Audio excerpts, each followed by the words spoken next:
اعوذ باللہ من الشیطان الرجیم بسم اللہ الرحمن الرحیم.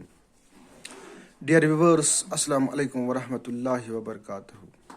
پیارے بچوں، آج ہمیں مرزا اسد عز اللہ خان غالب کی جو وہ شاعری، جو اشعار اس نے ہماری نصابی کتاب یعنی اردو میں ایک لیسن اس کی ہے، اس نے ایک لیسن لکھی ہے،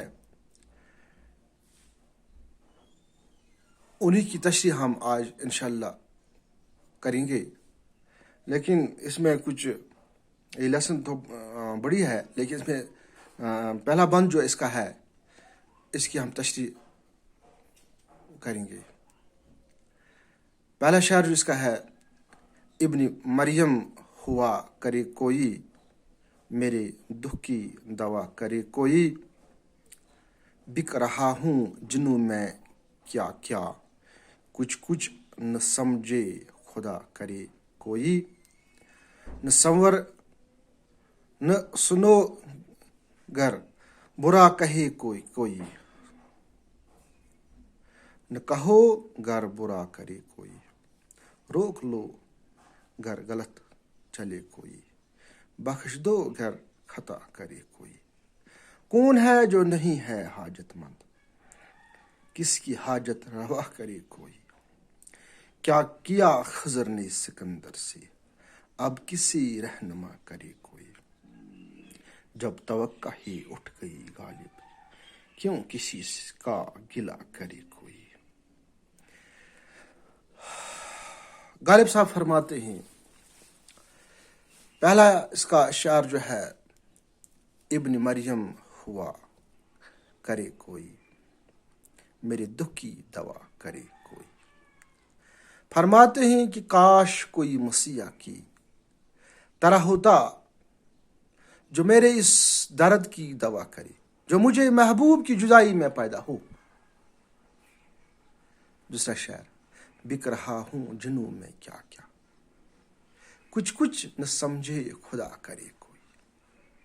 فرماتے ہیں دیوانگی میں کیا کیا راز کی باتیں بکے جاتا ہوں، خدا کرے کہ وہ ان کا مطلب کچھ نہ سمجھے اور نہ راز فاش ہو جائے، اور رسوا ہونے کی خدا جانے کیا سزا دے گا.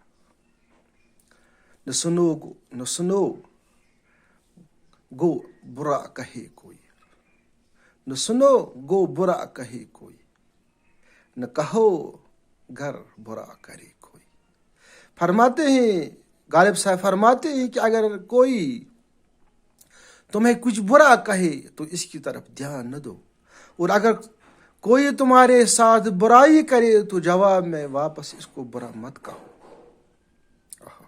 نہ سنو گو برا کہے کوئی، نہ کہو گھر برا کرے کوئی، روک لو گر غلط چکے کوئی، روک لو گر غلط چلے کوئی، گر چلے کوئی، بخش دو گر خطا کرے کوئی.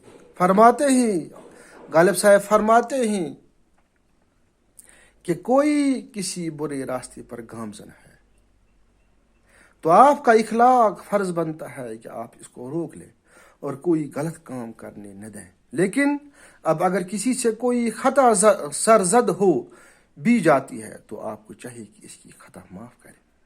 کون ہے جو نہیں ہے حاجت مند، کون ہے جو نہیں ہے حاجت مند، کس کی حاجت روا کرے کوئی.